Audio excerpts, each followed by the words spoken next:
আচ্ছা,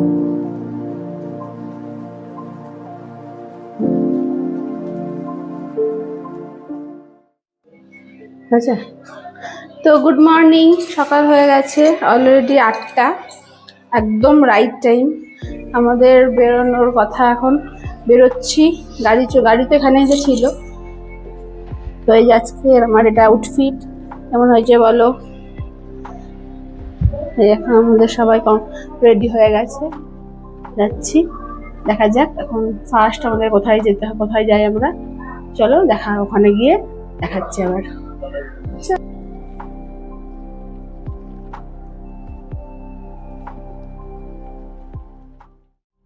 আজকে আমাদের প্রথম স্পট মান্দাসারু। আমরা মান্দাসারু চলে এসেছি। রাস্তাতেই হোটেল থেকে বেরিয়ে আমরা ব্রেকফাস্টটা করে নিয়েছিলাম, দিয়ে আমরা সবাই মিলে মান্দাসারু ঢুকে পড়েছি। চলো ভিতরে যাওয়া যাক এবং কি কি আছে দেখা যাক। এই যে ওয়াশ টাওয়ারটা তোমরা দেখছো, এটার দুটো ফ্লোর আছে। এটা হচ্ছে প্রথম ফ্লোর, আর এর ওপরে আরেকটা ফ্লোর আছে। এই ওয়াশ টাওয়ারটা থেকে টোটাল মান্দাসারুর ভ্যালিটা দেখা যায়। মান্দাসারু একটা ওয়াটারফলসও আছে, যেটা অনেকটা নিচে যেতে হয়। আমাদের সাথে অনেক বয়স্ক মানুষ থাকায় আমরা ওটা যাইনি। আর ওটার রাস্তাটা একটু ভয়ঙ্কর আছে, কিন্তু একবার যেতে পারলে দৃশ্যটা খুব সুন্দর। আমরা ওয়াটারফলসের আওয়াজ পাচ্ছিলাম, কিন্তু আমরা ওটাতে মানে নিজের চোখে দেখতে পাইনি। তোমরা যারা যাবে, তোমরা যদি চাও যেতে পারো, যাওয়ার আলাদা রাস্তা আছে। আমরা যে এত সুন্দর ভ্যালিটা দেখেছি, তোমরা এই ভ্যালিটা আমাদের বাজ পাখির চোখ থেকে দেখে নাও, নিজেরাই এর ভিউ এনজয় করো।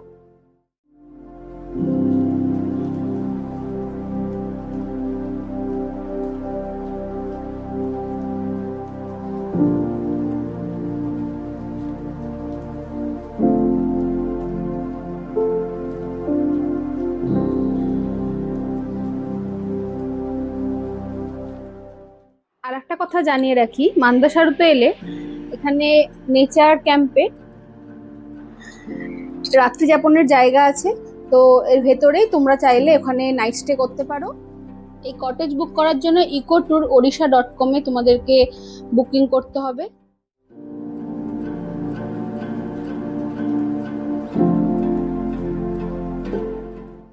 এর পাশেই মান্দাসারু যে ইকো পার্ক, তার সাথেই আছে হচ্ছে সুইসাইড পয়েন্ট। তো আমরা সেখানেও গেছিলাম, ওটাও তোমরা ভালো করে দেখো।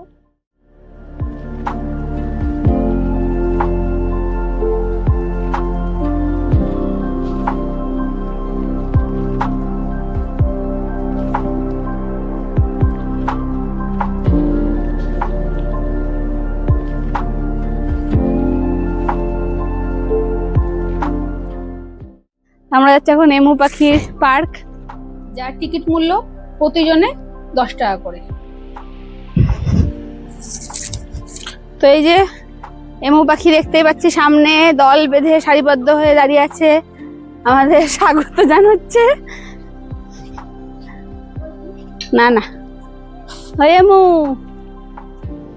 কিরে, ভালো আছিস তোরা? বাড়ির সবাই ভালো আছে? এই তোর 4 জনই আছে, আর কেউ নাই? 5টা। তো এখানে অনেক কটেজও আছে। এই যে এমু পাখি, যে আমরা পার্কে ঢুকেছি, পার্কের এদিকে অনেক কটেজ আছে। এখানে কথা বলে হয়তো এখানে মানুষও থাকতেও পারবে, তাই না বলো?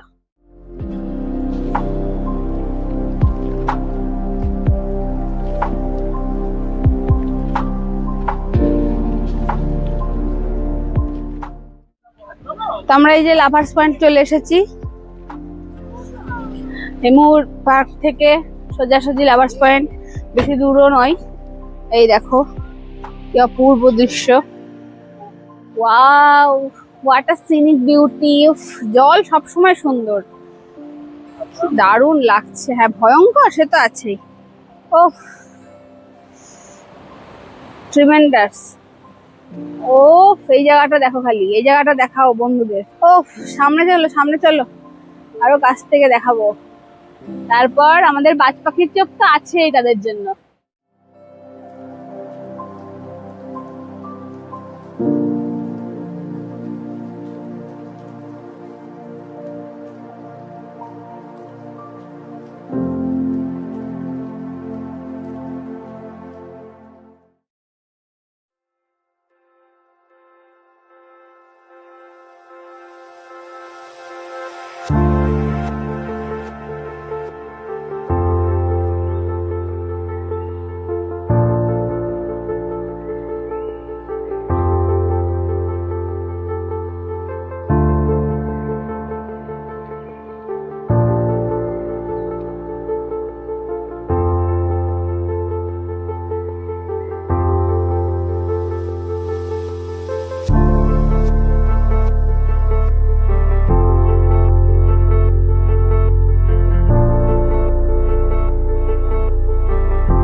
এই যে আমরা চলে এসেছি কফি গার্ডেন। এই দেখো, আর রাস্তাটা দেখো, রাস্তাটা দেখো, হ্যাঁ দারুণ রাস্তা। কালকে এদিক দিয়ে আমরা এসেছি, রাস্তা হয়ে গেছিল বলে বুঝতে পারিনি। এই দেখো কফি গার্ডেন, কি দেখা হচ্ছে দেখা আসো। কফি গার্ডেনের সামনে বসে আদিবাসী সম্প্রদায়ের মানুষেরা কাঁচা হলুদ, কফি, মশলা, যার মধ্যে হচ্ছে দারচিনি, লবঙ্গ, এলাচ, তেজপাতা, এসব জিনিসপত্র বিক্রয় করছে। তো তার মধ্যে থেকে আমরাও কিছু কফি কিনে নিয়ে এসেছি, তার যার টেস্ট সত্যিই খুব সুন্দর।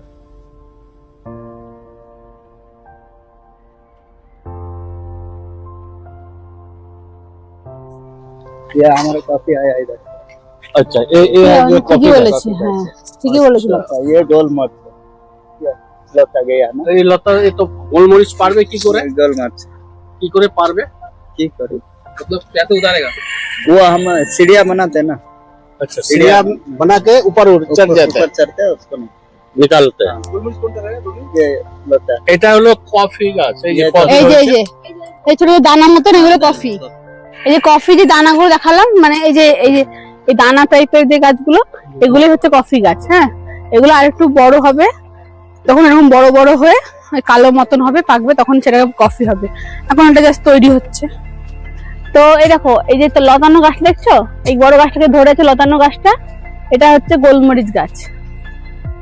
যখন সিজন হয়, ওদের পাড়ার দরকার হয়, তখন এরা মই বানিয়ে এখানকার লোকাল মানুষ যারা এখানে কাজ করে তারা এগুলো গোলমরিচ বার করে।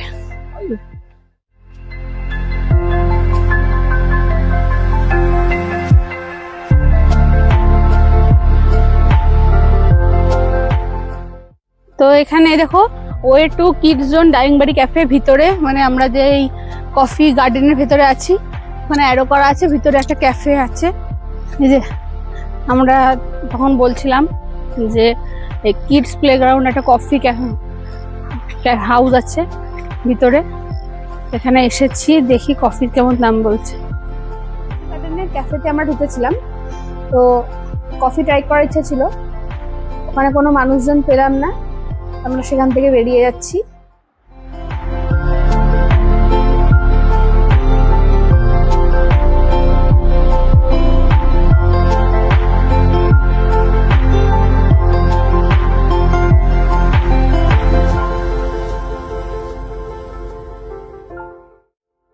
কফি গার্ডেন থেকে আমরা বেরিয়ে পড়লাম, লাঞ্চ করে আমরা এখন সোজা চলে এসেছি মৃদুবান্দা ওয়াটারফলস।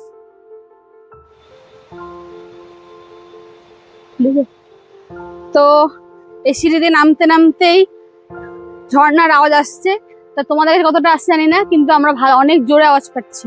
পুরো এর তলাটা দিয়ে নিশ্চয়ই এরকম করে জলের স্রোত যাচ্ছে, ওই জন্য এরকম আওয়াজ হচ্ছে।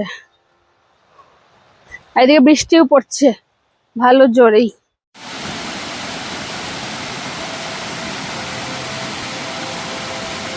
এই জলটারই সাউন্ড শোনা যাচ্ছিল এতক্ষণ ধরে। আমরা ভাবছিলাম যে নিচের দিকে মানে মেন ঝর্ণার সাউন্ড, তো না।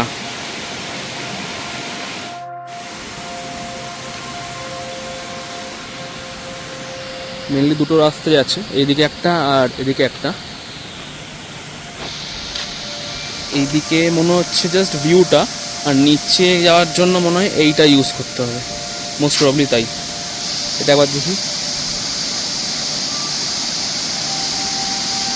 এখানে সব ফেলে রেখে দিয়েছে, কাঁচ ফাঁচ।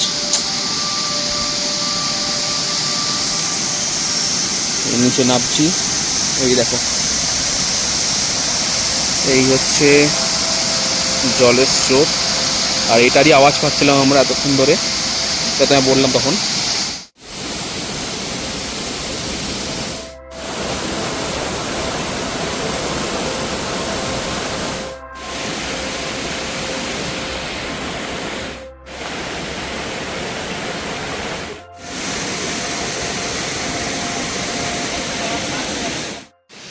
তো এই রাস্তায় নামছি, মনে হলো যেটা যে রাস্তাতে হয়তো মেন নিচের দিকটা যাওয়া যাবে, বাট এখানে কেউ তো নেই কাউকে জিজ্ঞেস করা, তো ক্লিয়ার কাট কেউ আনসার দিতে পারলো না। মনে হচ্ছে নামা যেতে পারে, কিন্তু ডাইরেক্ট সমুদ্র বলছি, ঝর্ণার যে উৎস ওই জায়গাটা পাওয়া যাবে না। এইদিকে একটা শর্টকাট টাইপের আছে, এটা যাওয়া যেতে পারে, চলো তো যাওয়া যায়। তো তোমরা তো দেখলেই আমার হাজব্যান্ড নিচে নেমে গেছিলো, অনেকক্ষণ ওয়েট করছিলাম, দেখছি আসছে না, তখন আমি আর মা আমরাও নিচের দিকে যাই এবং দেখতে পাই যে সত্যি সত্যি ও যে নিচে চলে গেছিলো তার সার্থক। এত সুন্দর আমরা সামনে থেকে যে আসল মৃদুবান্দা ওয়াটারফলসের সৌন্দর্যটা নিচে গেলেই উপভোগ করা যায়। একদম সাবধানে, কারণ আমি নিজে ক্রক্স পরে আছি।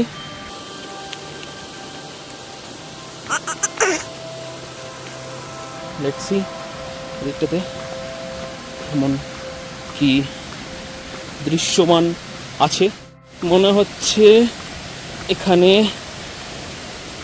যাওয়ার রাস্তাটা যেটা করা, যেটা এক্সপেক্ট করেছিলাম সেটাই, এক্স্যাক্টলি সেটাই, রাইট। ও ওইখান থেকে চরম দারুণ ভিউ এটা এখানে, জাস্ট লাভলি। এই হচ্ছে রাস্তা, and this is the view. Wow, just lovely view.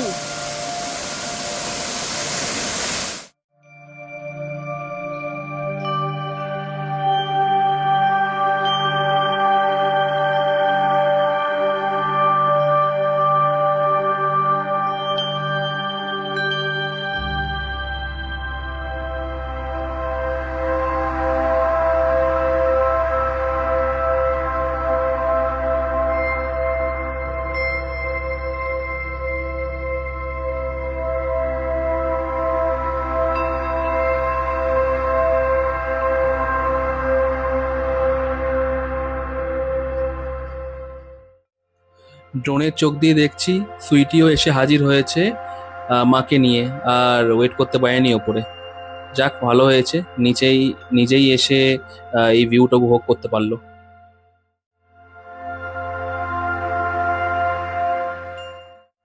দেখা তো হলো, এরপর উঠতে গিয়ে আমাদের সবার অবস্থা প্রচুর কাহিল হয়ে গেছে।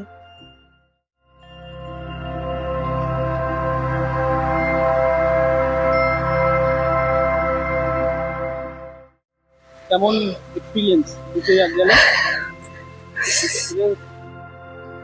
মৃদুবান্দা থেকে আমরা বেরিয়েছি দারিংবাড়ির দিকে, তার পথে রাস্তায় পড়লো এই হিল ভিউ পয়েন্ট ভ্যালি। তো দেখো কত সুন্দর।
তখন লাস্ট দেখেছিলাম মৃদুবন্দ ওয়াটারফলস, সেখান থেকে প্রায় 600টা সিঁড়ি ওঠা নামা, ঠিক আছে।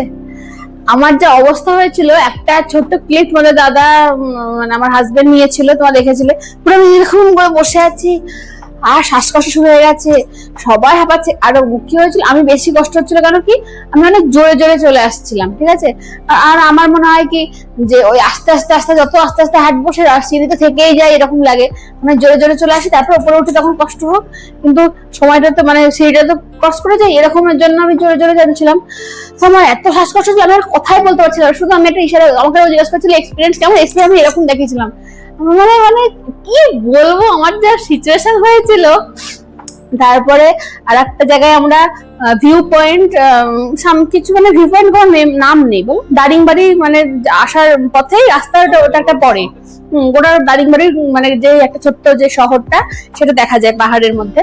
তো ওটা একটা ড্রোন শট তোমার দাদা নিয়েছে। আর হচ্ছে তারপরে আমরা জাস্ট রুমে এসেছি, ফ্রেশ হলাম, কারণ মানে যা অবস্থা হয়েছিল। সবাই ফ্রেশ হয়েছি, এখন 5টা বাজতে যাবে। তো 5টা নাগাদ আমরা আবার বেরোবো, বেরিয়ে সানসেট ভিউ পয়েন্ট আছে, তো সেটাকে দেখে নিয়ে আজকের মতন শেষ। কালকে তো ফেরা, তো চলো সানসেট পয়েন্ট যাবো, ওখানে গিয়ে তোমার সঙ্গে দেখা হচ্ছে।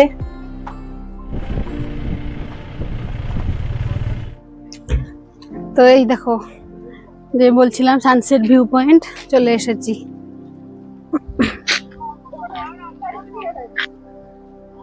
পাহাড়ের বিশেষত্ব তো এটাই, কখনো বৃষ্টি কখনো রোদ, ঝমঝম করে বৃষ্টি নেমে গেল, আবার দেখো হঠাৎ করে বৃষ্টি চলে গিয়ে রোদও উঠে গেল। বৃষ্টি হওয়ার পরে আকাশের রূপটাই কেমন যেন বদলে গেল, সূর্যটা অস্ত যাচ্ছে, কি অপূর্ব সুন্দর লাগছে দেখো আমাদের আকাশটাকে।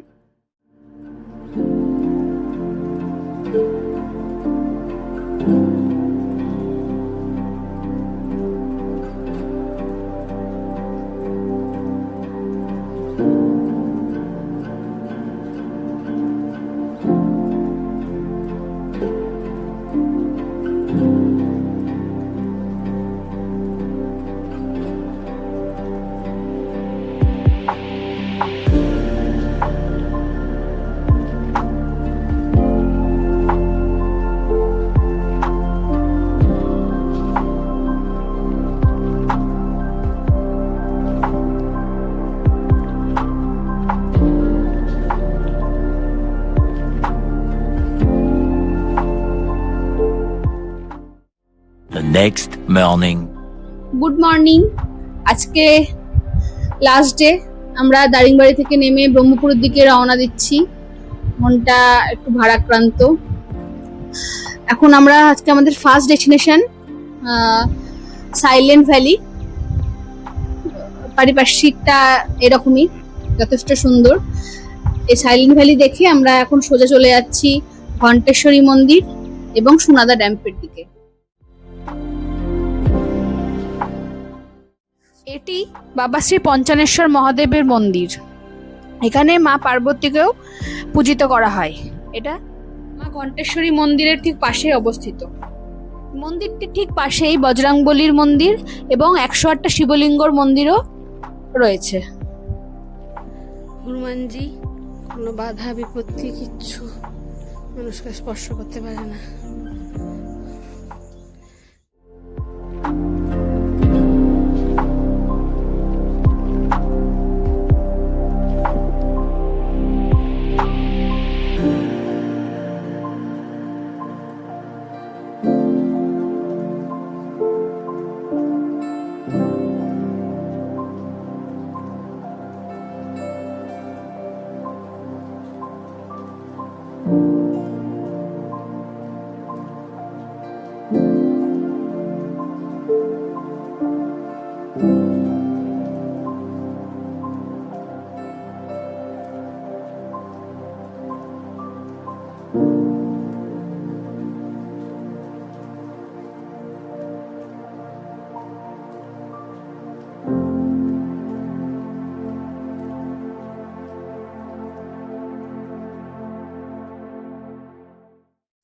এখন আমরা ঘণ্টেশ্বরী মন্দিরে উঠছি। তো ঘণ্টেশ্বরী নামটা কি জন্য হয়েছে এটা তো আমরা জানি না, কারণ পুরোহিত কোনো মানুষ এখানে নেই। অন্য সময় যখন সিজন থাকে তখন হয়তো ভক্তরা প্রচুর পরিমাণে আসে এবং সেখানে পুজো করে, তখন পুরোহিত থাকে। কিন্তু এখন যেহেতু অফ সিজন, তো কেউ নেই, এজন্য আমরা এখনো কাউকে দেখতে পেলাম না। তো নিজেরাই যেটুকু দেখলাম তোমাদের সাথে শেয়ার করলাম। ব্রহ্মপুর থেকে তিরুচিরাপল্লী সুপারফাস্ট এক্সপ্রেস ছিল আমাদের দুপুর 1:15 নাগাদ। আমরা ট্রেনে চেপে গেছি। রাত্রি 12টা 5 নাগাদ আমাদেরকে হাওড়া স্টেশনে ট্রেন নামিয়ে দেবে। তো এই পর্যন্তই আমাদের ভিডিও শেষ করলাম। আমাদের ভিডিও কিছু যদি ভালো লেগে থাকে তো তোমরা তোমাদের সুইটির পাশে থেকো, সাথে থেকো, ভালো থেকো, ভালোবাসায় রেখো। আর প্লিজ সাবস্ক্রাইব করো, লাইক করো, কমেন্ট করো, আর বন্ধু সবার কাছে আমার ভিডিও শেয়ার করে দিও।